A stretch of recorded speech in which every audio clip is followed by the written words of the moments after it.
Цахим хичээлийн хүртэем чанарын асуудал дээр бол маш их шүүмжлэлүүд гарсан. За энэ судалгаагаар бас тодорхой үр дүнгууд гарсан байгаа. Гэхдээ сайн үр дүнгууд биш, муу үр дүнгууд гарсан. Ямар муу үр дүнгууд гарсан бэ гэхээр хүүхэд бол өөрийнхөө авах ёстой мэдлэгийнхаа одоо 60-аас 70%-ийг бол өөрөө танхимаар авдаг. Гэтэл харамсалтай нь бид нар өнгөрсөн хугацаанд өнгөрсөн 2 жил эсрэгээр бид нар 60-аас 70%-ийг танхимын бус өгсөн учраас хүүхэд өөрийнхөө авах ёстой мэдлэг чадварыг авч чадаагүй хичээлийн хоцрогт үүссэн байна гэдэг ийм нөхцөл байдлууд үүссэн учраас бид нар одоо энэ 22 оны хичээлийн жилийг одоо онцлогийг одоо юу байх вэ гэдгийг бас тодорхойлсон. За энэ бол хамгийн гол асуудал бол бидний хичээлийн хоцрогдлыг нөхөх төлөвлөгөө байгаа. За тэгэхээр хичээлийн хоцрогдол гэж бид нэр ерөнхийд нь бас ярьж болохгүй. Хичээлийн хоцрогдлыг яагаад ерөнхийд нь ярьж болохгүй вэ гэхээр энэ хоцрогдол ковидын өмнө үүссэн хоцрогдол. Ковидын өмнө.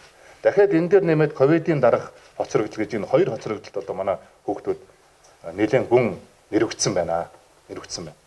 За тэгэхээр сая хийсэн одоо судалгаагаар Монгол улс даяар хийсэн одоо судалгаагаар за хосолсон сургалтын сөрөг талууд нь одоо юу байв гэж. За энэ дээр бол судалгааны үр дүнгээс хасгаад техник хэрэгсэл сүлжээ интернет нэгж дата байхгүйгаас болоод нийт одоо сургалтанд хамрагдсан хүүхдүүдийн 23% нь ийм асуудлууд үүссэн байна гэсэн.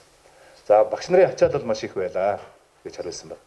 За хөдөөний хүүхдүүдийн цахим хичээлд хамрагдах хувь хэмжээ бас өндөр байлаа. Бага байлаа.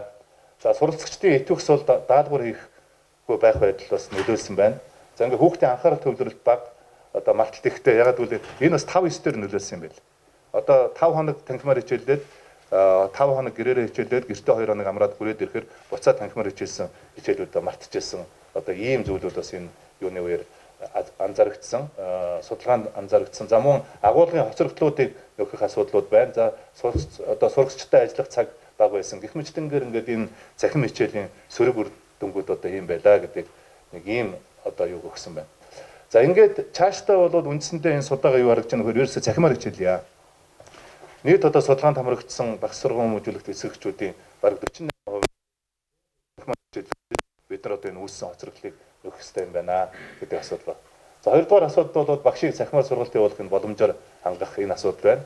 За гуравдугаар асуудал бол эцэг эхчийн оролцоог нэмэгдүүлэх энэ асуудал. Энэ тодорхой судалгаа явуулсан эцэг асран хамгаалагчдын дунд 40 наснаас доошо насны эцэг эхчүүд хүүхдтэйгээ маш сайн ажилласан байна. 40 наснаас доошо настай эцэг эхчүүд.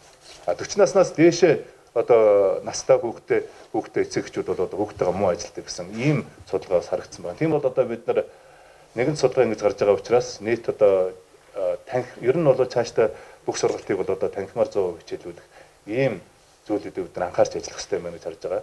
За энэ судалгаагаар гарсан нэг сэтгэл хэмжигдүүлсэн зүйл бол хүүхдийн сургууль завсарлалт сүүлийн 2 жилд маш их ихсэн байна.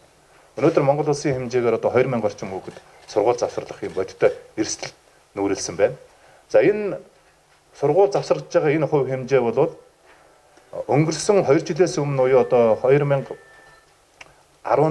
оны хувь хэмжээтэй харьцуулахад 60 орчим хувиар өссөн гэсэн үг. 60 орчим хувь. Тэгэхээр энэ тоо цаашдаа ч бас өсөх магадaltaй байгаа учраас энэ бол хамгийн том одоо эрсдлийг одоо дагуулж байгаа. Тийм саяын нөгөө гарааны үнэлгээ. За 2-аас 12 дугаар ангийн хүүхдтэр бид нар бага ангийн хүүхдтэр математик монгол хэл хүн байгаль гэдэг хичээлээр за нийт 755 сургуулийг хамраад за ингээд нийт 62000 энэ төврийн аргаар хийсэн гэсэн үг. Нийт 62850 хүүхдийг энэ хүүхдэд хамрагдаж давхарцсан тоогоор бол 297000 одоо ийм шалгалтанд үнэлгээнд хамрагдсан байна гэж ойлгож байна. За ингээд баг анги дээр бол бид нар математик монгол хэл хүн байгаад за суур буюу дунд дээр бол бид нар математик монгол хэл байгалийн ухаан нийгмийн ухаан за бүрэн дунд дээр үе ахлах анги дээр бид нар математик монгол хэл англи хэл сурган судлах гэдэг 6 хичээлээр бид нар судалгаа хийсэн. За ингээд энэ бол маш сэтгэл хэмжигдүүлсэн одоо ийм үр дүн гарлаа. За ямар үр дүн гараагүй ерөөсөө үндсэндээ бид нар ковидын өмнөх хоцрогдол энэ дээр маш их нөлөөлсөн. Тэгэхээр бидний одоо яг сургуулийн өмнөх боловсрол дээр бидний хэмждэг нэг хэмжүүр бол хүүхдийн хөгжлийн индекс гэдэг ойлголт байдаг. За бага насны хүүхдийн хөгжлийн индекс гэж.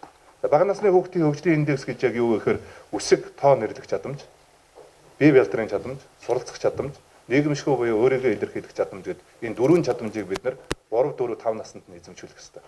Гэтэл харамсалтай нь жил бүхэн өнөөдөр энэ 3, 4, 5 наснд эзэмшихтэй энэ чадварууд жил бүхэн одоо буурч байна гэсэн ийм сэтгэл хэмжүүлсэн одоо ийм үр дүн гарч байгаа. Тэгээ цаашдаа бид нар ерөөсөө энэ хүүхдийн одоо юуны хоёр чадвар байдаг. Энэ суур чадвар, хүүхдийн сурах суур чадвар гэж. Нэг нь бол одоо унших чадвар, нөгөөх нь тоо бодох чадвар байж байгаа. 57-аас 14 насны хүүхдийн 61.6% нь одоо унших чадвар эзэмшсэн байна. 10 хүүхдийн 6 унших чадвар эзэмшсэн байна гэсэн үг. 4 хүүхэд нь унших чадвар эзэмшиж чадаагүй.